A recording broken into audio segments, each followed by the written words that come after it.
após os países da Europa relaxarem as medidas de isolamento, os casos da Covid-19 dispararam. Mas agora a grande questão é: será que o Brasil também pode ser afetado por uma segunda onda da doença? E nós temos um convidado aqui no Jornal da Manhã, Dr. Renato Kfouri, infectologista, presidente do Departamento de Imunizações da Sociedade Brasileira de Pediatria. Tudo bem, doutor? Bom dia. É sempre bom receber o senhor aqui na Jovem Pan. Como vai? Olá, Thiago. Olá, Kalina. Bom dia. É um prazer falar com vocês também. Doutor, primeiro uma avaliação sobre a situação que acontece na Europa. A gente lê muitas avaliações falando o seguinte, indicando o seguinte, que os locais em que nós temos a chamada segunda onda são locais que fizeram um bloqueio muito forte no começo da pandemia, locais que não tiveram tantos casos ou poucos casos. Isso é realmente verdade, doutor? Olha, com a Covid-19, nós temos que tomar um pouco de cuidado quando a gente se refere e faz afirmações muito categóricas, porque às vezes a pandemia, com frequência, nos surpreende na sua evolução. Em teoria, sim, né? Se você tem, num primeiro momento, as medidas restritivas de distanciamento muito bem feitas, você infecta pequena parte da população somente. No retorno, no relaxamento dessas medidas, o número de vulneráveis e susceptíveis é maior. E, consequentemente, você cria um ambiente, os ingredientes necessários para que você tenha uma segunda onda, um número de contágio maior. Pelo outro lado, se você tem vamos dizer, num primeiro momento, um distanciamento não tão bem feito, com muitos contaminados, a tendência é que no momento que você baixa a epidemia, num retorno, você não encontre tanto suscetíveis assim suficientes para causar uma onda de tamanha magnitude ou pouco menor. Em teoria, esse é o cenário, mas a boa notícia, pelo menos lá na Europa vem acontecendo, devido a diversos fatores, o número de casos aumentou muito, mas a mortalidade ficou muito estável, né? Então, esse número aumentou muito de casos, mas as mortes estão sendo muito mais raras do que aconteceu na primeira onda. Doutor, só fala uma coisa importante de locais em que o bloqueio não foi tão rígido assim. Nós tivemos aqui no Brasil, o Brasil é um país muito grande, e nós tivemos muita desigualdade em relação às pessoas que ficaram confinadas. Então, será que por essa explicação é possível que nós não tenhamos essa tal da segunda onda no Brasil? A segunda onda vai existir sempre. A sua magnitude é que pode ser maior ou menor em função do número de vulneráveis. Lembrar que o Brasil é um país muito grande. Talvez nós tenhamos uma segunda onda menos importante na região norte e nordeste do país, talvez um pouco mais importante na região sul. Precisamos ver. Isso a gente não conhece, por exemplo, Tiago, é, se há ou não, se vamos ter ou não reinfecções, por exemplo. Né? Se o vírus vai promover uma infecção naturalmente, não pela vacina, mas a infecção natural vai permitir que esse indivíduo fique imune ou vai se reinfectar. Então, se a gente tiver reinfecções, essa segunda onda tende a ser maior. Se a gente não tiver tanta reinfecção, ela tende a ser menor. Então, temos que aguardar. O cenário, o desenho que nós temos é sempre que se você entende que o afastamento, o distanciamento promove a redução de casos, na hora que você relaxa as medidas, é natural que você tenha algum aumento de casos.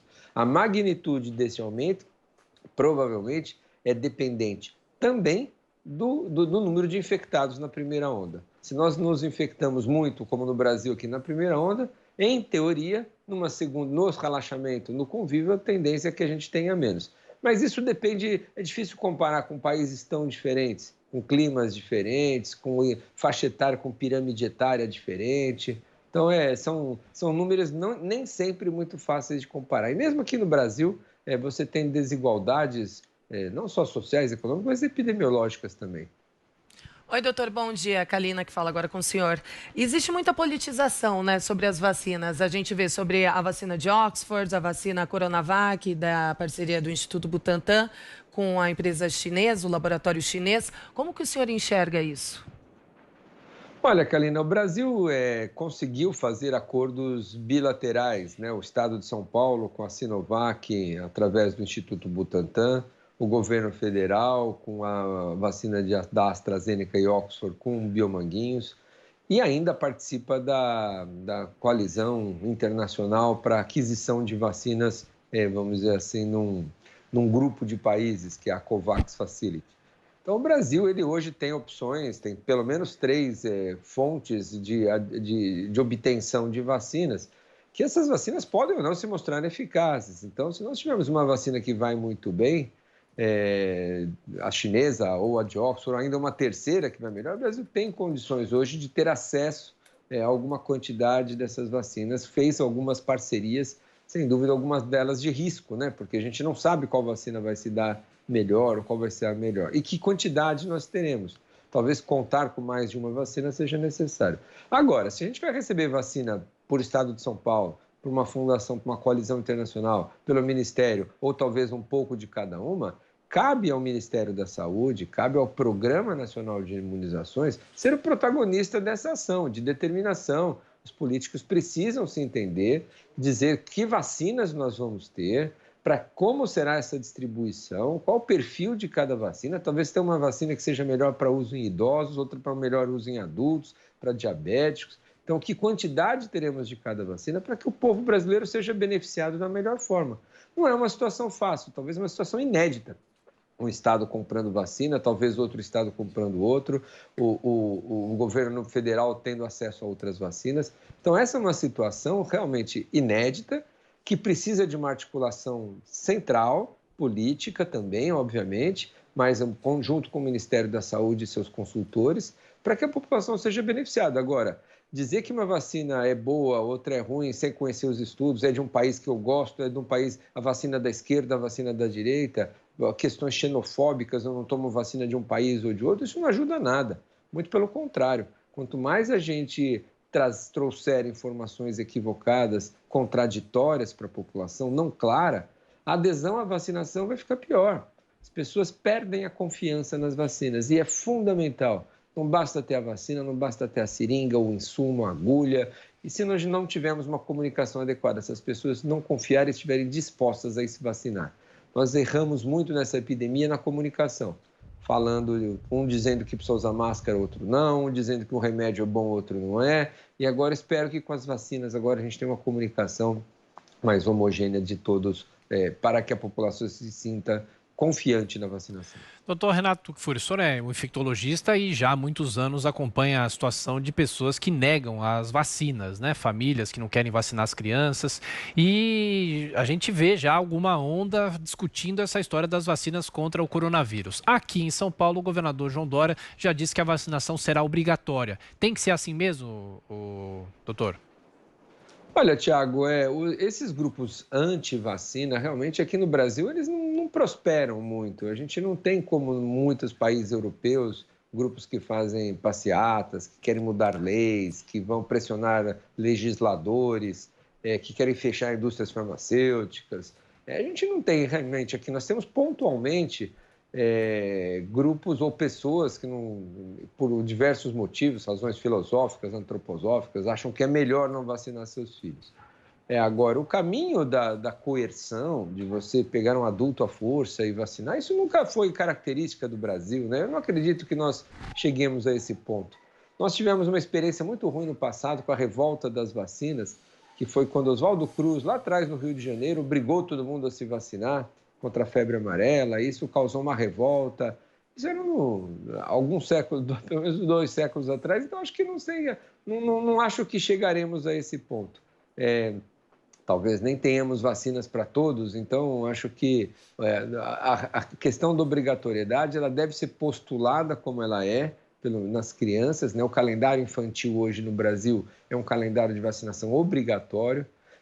A despeito de ser raros os casos onde há medidas punitivas para quem não cumpre, é um calendário que é obrigatório. Acho que é posição do Estado demonstrar a importância e o valor que as vacinas têm, mas o convencimento, a educação e a informação são muito mais importantes do que a coerção, porque você criar obrigatoriedades, impor, vamos dizer, vontade para a população, isso nunca funcionou. Estados americanos, inclusive, que fizeram isso, tiveram piores coberturas do que estados que não tornaram punitivas essas questões de vacinação.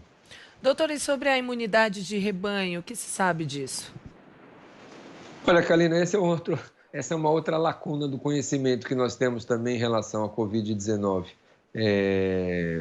Para quem não está familiarizado com o termo, imunidade de rebanho significa quando você atinge boa parte da população infectada e o vírus não encontra mais indivíduos suscetíveis para progredir, para se transmitir, né? Para a cadeia de transmissão continuar ocorrendo. Funciona como obstáculos e a transmissão se encerra. Com a pandemia de 2009, do H1N1, a mais recente que nós tivemos, o vírus parou de circular, em média, nos países, quando cerca de 45% da população já estava infectada. Então, a pessoa está com a doença, ela não encontra ao seu redor alguém suscetível para transmitir, e, em consequência, só fica doente aquele indivíduo, e assim por diante a epidemia vai arrefecendo em função de não encontrar vulneráveis, ali, suscetíveis no seu entorno. Esse é o conceito. Agora, qual é o número de indivíduos para a Covid-19 necessário para que isso ocorra? Isso está muito relacionado com a transmissão do vírus. Quanto mais transmissível é o vírus, mais pessoas infectadas eu vou precisar para interromper. Quanto menos transmissível é o vírus, menos pessoas eu vou precisar para que essa transmissão seja interrompida. Então, esse número nós não conhecemos. E pior ainda, nós não temos bons métodos para saber quem já teve infecção. Os exames que nós temos disponíveis, que são as sorologias, os IgGs, eles falham muito. Então, a gente tentar conhecer na nossa população a porcentagem de indivíduos já imunes, nós, infelizmente, não temos uma ferramenta adequada. Doutor Renato, o senhor diz que talvez não tenhamos ou corremos o risco de não ter vacina para todo mundo. E nessa semana saiu uma informação dizendo que jovens saudáveis podem ficar lá para o fim da fila ou até mesmo nem receber a vacina. O senhor acha isso correto? O senhor acha que esses grupos têm que ser priorizados, os mais idosos, claro, o grupo de saúde, que inclusive tem muitos médicos se submetendo aos testes das vacinas. Eu conheço até mesmo um médico que participa desses testes da vacina Coronavac aqui em São Paulo. O senhor acha que é preciso seguir uma escala de grupos? Sem dúvida, Tiago. A gente não vai ter vacina para todos e lembrar que a maioria dessas vacinas são administradas em 2 doses. Então, vamos supor que recebamos aí no primeiro semestre 100 milhões de doses de vacina. 100 milhões de doses de vacina, essas vacinas vêm em frascos, que nós chamamos de multidose, ou seja, vem 10 doses em cada frasco. E uma vez aberto esses frascos, eles duram 4 a 6 horas. Então, a quantidade de perdas de vacinas, porque o frasco ficou na metade, passou o prazo, terminou o dia, não conseguia aspirar adequadamente, houve uma perda em torno de 20% a 30%. Então, essas 100 milhões de doses viram 70 milhões de doses na prática. Para 2 doses para cada indivíduo, viram 35 milhões de pessoas vacinadas. 35 milhões de pessoas vacinadas, só os nossos idosos são cerca de 26, 27 milhões no país. Profissionais da saúde, outros 5 milhões. Então, 100 milhões de doses vacinariam nossos idosos e provavelmente os profissionais da saúde. Não muito mais do que isso. Então, é preciso, sim, hierarquizar. O governo já vem discutindo isso, como vários países têm feito isso também, colocando suas prioridades, os idosos acima de 80 no primeiro momento, depois no segundo momento os acima de 70, depois os profissionais da saúde, os cuidadores desses idosos, depois elencando acima de baixando para 65, os diabéticos, os obesos. Então, criar, vamos dizer assim, uma hierarquização de quem deve receber a vacina em diferentes momentos, em função de 2 fatores, da quantidade e do perfil dessa vacina. Que pode existir uma vacina que não funcione tão bem nos idosos, pode ser uma vacina que não funcione tão bem em diabéticos. Então, precisa conhecer qual é esse produto que nós vamos dispor para conseguir elencar esses grupos de uma maneira mais adequada e efetiva. Outra discussão que se faz é, eventualmente, se nós vamos vacinar diferentes partes do país. Vamos começar onde a epidemia ainda está mais forte, vamos utilizar a vacina em locais, separar uma parte desse conteúdo para vacinar populações ou surtos localizados. Tem várias discussões sendo feitas, né? Lembrar que quem tomou uma dose de uma vacina deve tomar a segunda dose da mesma vacina. Então, se nós tivermos 2, 3 vacinas, nós não podemos, provavelmente não teremos estudos de intercâmbio entre as doses. Então, a gente tem que separar essas doses para cada indivíduo. Então, tem muitas discussões a serem feitas. Agora, em relação às crianças e os adolescentes, vai depender do momento que a pandemia tiver. Quando nós tivermos vacina suficiente, talvez a pandemia já tenha se encerrado, né? Então, talvez no final do ano que vem, quando terminar essa pandemia, e a Covid-19 for uma doença que circule com não tanta frequência, em pequenos surtos, atingindo mais os grupos vulneráveis, talvez não seja nem interessante vacinarmos crianças, adolescentes, adultos jovens. Como hoje, por exemplo, nós não fazemos a vacinação de adultos no programa público de influenza, de gripe. O programa de vacinação de gripe do país, qualquer um pode tomar na clínica privada, mas o governo disponibiliza gratuitamente para os menores de 5 anos e para os maiores de 55, que são quem adoecem com mais gravidade. Então, talvez no futuro, quando, por exemplo, nós tivermos vacina suficiente para vacinar crianças e adolescentes, a pandemia possa já ter passado, a doença ser uma doença que circula atingindo mais os grupos de risco e não haja interesse do Ministério, não seja uma prioridade do Ministério, por exemplo, vacinar as crianças. Não só no Brasil, estou dizendo no mundo inteiro, em qualquer local. Então, são temas que a gente precisa aguardar. São hipóteses, a gente precisa ver o comportamento da pandemia, como é que ela vai se evoluindo aí com o número de casos e quais vão ser as prioridades e as quantidades de vacinas e de qual vacina vamos dispor. E ainda sobre a vacina, doutor, quanto tempo pode demorar a imunização? Para começar a vacinação, Kalina? Não, a imunização. A pessoa fica imunizada por quanto tempo depois que toma a vacina? Também essa é uma pergunta ainda sem resposta. Nós vamos licenciar essas vacinas, Kalina, sem conhecer algumas coisas, né? Nós vamos conhecer, sim, se ela é segura, se ela não traz efeitos graves, quanto que ela previne de doença, mas não vamos conhecer, por exemplo, duração de proteção, né? Se essa vacina dura 1 ano, 6 meses, vitalícia, para o resto da vida tomou, está protegido, se precisará de reforços ao longo do tempo. Bem como nós não vamos saber, por exemplo, se essas vacinas vão prevenir transmissão, porque uma coisa é a vacina prevenir que você adoeça, tenha doença clínica, a Covid-19. Outra coisa é a vacina ter a capacidade também de prevenir que você se infecte e transmita. Se ela tiver essa capacidade, melhor ainda, você consegue eliminar muito a transmissão do vírus. Porque se a vacina proteger só que eu, vacinado, não tenha doença grave, já é ótimo, né? Mas eu continuo me infectando e transmitindo. Se eu tiver uma vacina, por exemplo, que além de prevenir doença, ela previne também que eu me infecte, seria uma vacina melhor ainda. Mas esses dados, como também, assim, especificamente em obesos, qual é o perfil da vacina em diabéticos, nós vamos precisar de mais tempo. Esses estudos precisarão ser continuados para que a gente conheça todas essas informações. E uma delas que você tocou é crucial. Quanto tempo vai durar a imunidade? Não sabemos ainda. Perfeito, doutor Renato Kfouri, infectologista. Mais uma vez, muito obrigado pela atenção, pelas explicações, pela gentileza. Um excelente fim de semana. Obrigado, Thiago. Bom dia para vocês também, Kalina.